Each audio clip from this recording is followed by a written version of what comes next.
Hello tout le monde, j'espère que vous allez bien. On se retrouve aujourd'hui pour une nouvelle vidéo. Et à l'approche de la rentrée, j'avais vraiment très envie de vous donner des conseils pour éviter de stresser avant la rentrée. Donc quand je parle de rentrée, ça peut être soit scolaire, au collège, au lycée, à la fac. Ça peut être aussi un nouveau boulot ou des nouveaux challenges que vous allez vous donner. Donc comme vous allez le voir, je ne vous ai pas laissé sans manucure puisque l'un des conseils va porter vraiment sur le soin des ongles. Donc je vais vous montrer comment faire une French très naturelle pour la rentrée par exemple. Donc voilà, j'espère très sincèrement que ces conseils pourront vous être utiles. N'hésitez pas à liker la vidéo si vous voulez que je vous fasse d'autres vidéos conseils de ce style, même si c'est pas totalement ce que je fais tout le temps sur ma chaîne. Mais voilà, j'aime bien toujours varier et vous proposer du contenu un petit peu différent. Donc je le ferai peut-être pas très souvent, mais je le ferai de temps en temps avec grand plaisir si jamais ça peut vous aider. Donc voilà, je vous laisse sans plus tarder avec ces conseils. Alors le premier conseil que je peux vous donner, c'est de s'organiser bien dans l'avance.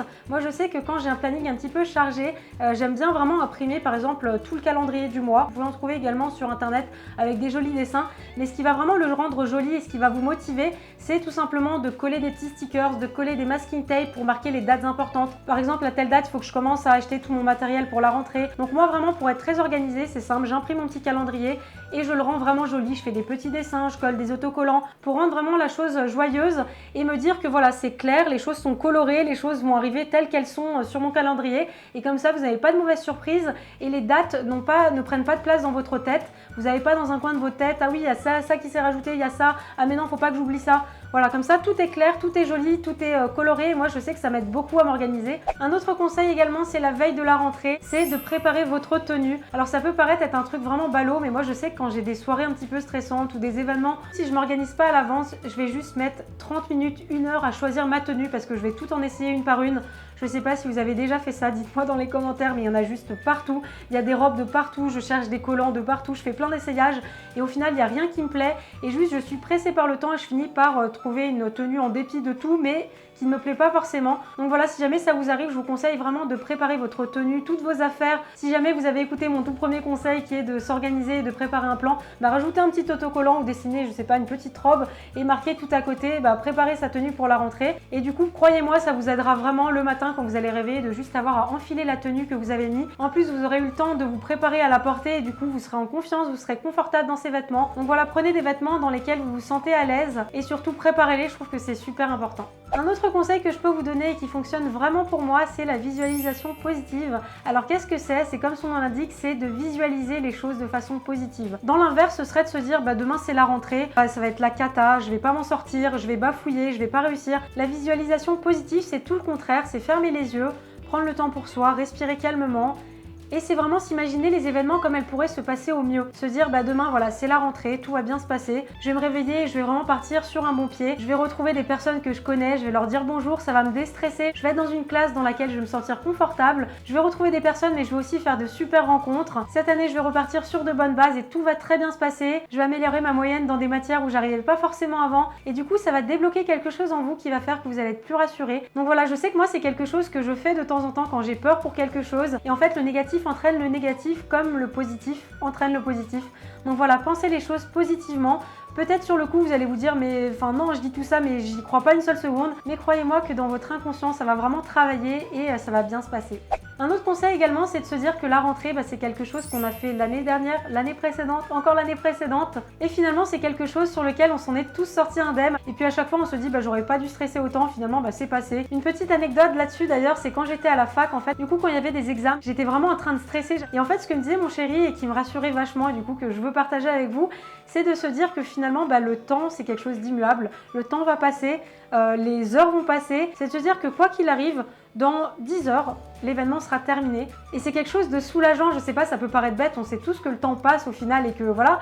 Mais c'est juste de se dire que j'ai un stress, mais quoi qu'il arrive, dans 10 heures, que ça se passe bien, pas bien, moyennement bien, le temps est de votre côté et le temps va passer et ce sera derrière vous. Une autre chose également qui peut être stressant quand c'est le moment de la rentrée, c'est de se dire que les vacances sont terminées, on va plus pouvoir avoir le même rythme qu'on a eu pendant les vacances. Dites-vous bien qu'il y a quand même les week-ends, il faut pas l'oublier. Les week-ends, c'est quand même des petites vacances si jamais vous n'avez pas de contrôle et trop de devoirs à préparer. En fait, vous avez quand même les week-ends pour vous relaxer. Vous allez avoir d'autres vacances qui vont arriver bien assez vite. Donc ne vous inquiétez pas, enlevez-vous ce stress-là de la tête parce que les vacances, elles vont arriver quoi qu'il arrive.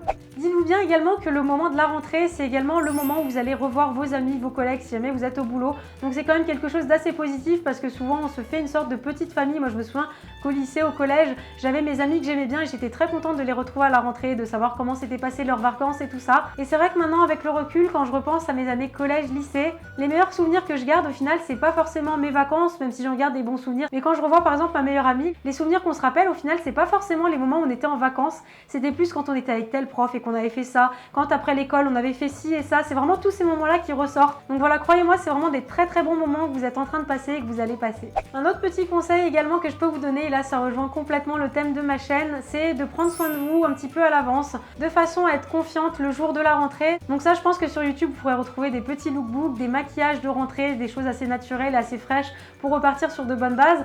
Mais moi ce que je peux vous donner comme conseil pour la rentrée, c'est de faire une manucure assez naturelle, au final de faire vos ongles mais en mieux. Et pour ça j'ai pensé à vous faire un petit tuto. Donc comme vous allez le voir, c'est une French naturelle, c'est pas une French vraiment avec du blanc très blanco qui peut être assez fastidieux à faire puisque dès que vous dépassez en fait on va voir que vous avez dépassé et c'est pas très très joli. Là non, au contraire c'est une French très naturelle, très facile à faire, que j'ai fait avec un blanc qui n'est pas complètement opaque. Et d'ailleurs si vous n'avez pas le vernis blanc que je vous montre dans la vidéo, n'hésitez surtout pas à diluer une goutte de vernis blanc avec beaucoup de top coat de façon à obtenir quelque chose de blanc mais pas couvrant. Donc voilà, je vous laisse avec ce petit tuto et après on se retrouve juste après pour la suite des conseils. Pour cette manucure, c'est vraiment très simple et c'est quasiment inratable. Donc comme toujours, je vais commencer par appliquer ma base pour protéger mes ongles. Et une fois qu'elle est bien sèche, une petite minute suffit généralement, je vais appliquer mon Rosa French. Donc c'est une sorte de vernis rose très translucide qu'on trouve assez facilement au supermarché par exemple. Et je vais l'appliquer en couches assez généreuses. Une fois que le vernis est sec, je vais prendre un vernis blanc à French translucide, vraiment pas un blanc blanco comme on dit, mais vraiment un blanc qui est un petit peu laiteux. Et je vais l'appliquer directement avec le pinceau du flacon uniquement sur l'extrémité de mon ongle. Et c'est vraiment pas grave si votre trait n'est pas net, étant donné que c'est translucide, ça ne se voit vraiment pas beaucoup. Et je vais faire ça sur tous mes ongles. Et finalement, une fois que tout est sec d'une petite dizaine de minutes, je vais passer à l'étape finale qui est le top coat tout simplement. Et comme vous pouvez le voir, cette manucure vous fait les mains soignées en un clin d'œil. C'est vraiment pas quelque chose de compliqué à faire étant donné que vous pouvez dépasser avec votre blanc. Comme le vernis de base n'est pas opaque également, si jamais vous dépassez un petit peu sur la cuticule, ça ne se verra pas autant que du vernis de couleur. Et si jamais vous avez les ongles très très courts et que vous ne pouvez pas faire de French, vous pouvez très bien poser le vernis rose à French tel quel pour avoir des mains soignées. Un autre conseil que je peux vous donner également, mais ça c'est surtout valable pour moi parce que je suis juste une fan inconditionnelle de papeterie, c'est justement de vous faire des petites papeteries mignonnes pour la rentrée. Ça peut être vos agendas, ça peut être vos cahiers, ce qu'il y a dans votre trousse par exemple. Et pour ça, vous pourrez retrouver plein de do it yourself de la rentrée sur YouTube pour customiser vos agendas, pour vous faire des planeurs et vraiment avoir de la jolie papeterie. Moi je sais que c'est quelque chose qui me motive quand j'ai un joli stylo tout mignon avec un petit chat. Forcément j'ai envie d'avoir une jolie écriture et de faire les choses proprement. Si vous le souhaitez également, sur ma boutique, comme j'adore la papeterie, j'ai rentré plein de nouveautés avec des stylos, des tailles-crayons, des petits correcteurs et tout ça. Je vous remets le lien de ma boutique juste là si jamais ça peut vous intéresser. Et après voilà, il n'y a pas forcément besoin de tout racheter, il y a plein de choses que vous pouvez customiser assez facilement. Juste l'idée de mettre un joli masking tape au-dessus d'un cahier, ça fait tout de suite très joli. Mais voilà, je sais que pour moi par exemple, la papeterie c'est quelque chose qui fonctionne à tous les coups. Le moment de la rentrée, c'est également le bon moment pour repartir sur de bonnes bases. Alors ça peut être repartir sur de bonnes bases, sur bien étudier, retravailler les matières sur lesquelles vous n'étiez pas forcément très fort l'année précédente. Mais ça peut être également repartir sur de bonnes bases, plus sur des traits de personnalité qu'on a. Donc voilà, essayez de vous trouver quelques défauts que vous avez eu l'année dernière ou quelques matières que vous n'avez pas forcément réussi. Ne vous donnez pas 10 000 objectifs parce que clairement ça va vous paraître insurmontable. Donnez-vous juste un défaut et une matière que vous allez bien bosser et croyez-moi, ce sera déjà très bien. Un autre conseil également pour vous déstresser de la rentrée, c'est de se dire que la rentrée c'est plutôt un moment cool au final. C'est souvent le moment où les profs vous donnent une sorte de méthodologie à voir pendant l'année, vous présentent un petit peu le programme. C'est le moment également où on va vous distribuer des choses, on va vous donner vraiment toute la bonne marche à suivre pour l'année. Donc voilà, allez-y relax, c'est pas comme si vous alliez avoir des tonnes d'examens à ce moment-là. C'est vraiment plutôt justement un moment cool, un moment où les choses vont se mettre en place petit à petit. Donc voilà, juste zen, tout va bien se passer. Et après, le dernier conseil que je peux vous donner, c'est vraiment celui qui me tient le plus à cœur et que je vous répète souvent sur Instagram. Et c'est valable aussi bien pour la rentrée que pour tout au cours de votre vie. C'est tout simplement d'avoir confiance en vous. Je sais que moi avant, j'avais pas du tout confiance en moi. Et ce dont je me suis rendu compte au fil des années, c'est que se donner confiance, c'est une sorte, je sais pas, c'est un petit peu l'étincelle qui va allumer la flamme en fait. Quand on n'a pas confiance en soi, quand on se dit ben je vais pas y arriver, c'est trop dur et de toutes les façons j'y arriverai pas parce que tout le monde me dit que j'y arriverai pas, et ben quelque part de façon inconsciente en fait, sans vous en rendre compte, bah, vous allez tendre vers ça. Et en fait, plus on va vous le dire et plus justement ça va rentrer dans votre tête et vous allez avoir une sorte de chemin qui va être biaisé, qui va aller sur le côté et qui va vous faire aller justement vers la personne qu'on vous dit d'être ou la personne que vous vous donnez l'impression d'être. Donc même si vous n'y croyez pas au départ, juste dites-vous, comme pour la visualisation positive dont je vous ai parlé tout à l'heure, c'est dites-vous que vous allez y arriver, quoi qu'il arrive, et aussi long que sera le chemin, dites-vous bien que vous allez y arriver, que vous allez atteindre ce but et ne laissez personne vous dire le contraire, parce qu'il y a beau avoir des gens autour de nous qui nous aiment et qui veulent notre bien, parfois ça peut être de la peur, parfois vous allez dire voilà tout simplement à vos parents j'ai envie d'être chanteur, croyez-moi quand on est parent ça fait un petit peu peur de se dire que son enfant va faire un métier qui est un petit peu atypique et qui est très difficile, mais si jamais c'est vraiment profondément ce que vous avez envie de faire, faites-le, vraiment faites-vous confiance, faites des choses autour également pour avoir des plans B, c'est toujours utile, je vous dis pas de tout lâcher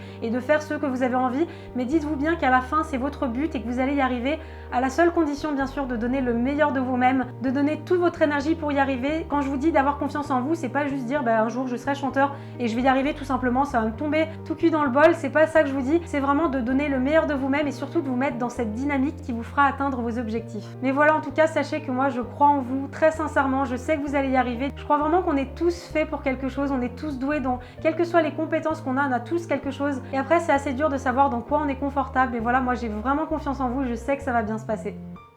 Et voilà pour ces conseils, j'espère très sincèrement que cette vidéo vous aura plu et qu'elle aura pu vous aider. N'hésitez pas à me dire dans les commentaires quel est votre conseil préféré. C'est vraiment des conseils que moi j'applique dès que j'ai un moment un petit peu stressant et c'est vraiment des conseils qui m'aident. Donc voilà, j'espère sincèrement qu'ils pourront vous aider. Enfin voilà, moi je vous souhaite une bonne rentrée, ne vous inquiétez pas, tout va vraiment très bien se passer. N'hésitez pas à me dire dans les commentaires aussi en quelle classe vous rentrez ou ce que vous allez faire, enfin ce pourquoi cette vidéo pourrait s'appliquer. Prenez soin de vous, ayez confiance en vous et à très vite. Je suis en train de manger les framboises, elles sont juste délicieuses. De Netherlands. Et c'est bizarre, quand je les ai achetées, il y avait écrit que c'était du Portugal. Et derrière, il y a écrit que c'est de la Belgique. Bon, on s'en fout en fait. Tu veux dire coucou à la caméra, viens? Viens. Ça, c'est quoi ton conseil pour la rentrée? Qu'est-ce que tu leur conseilles? Hein? De manger plein de croquettes par exemple? Moi, je pense que le conseil de May, c'est de bien manger et de faire dodo.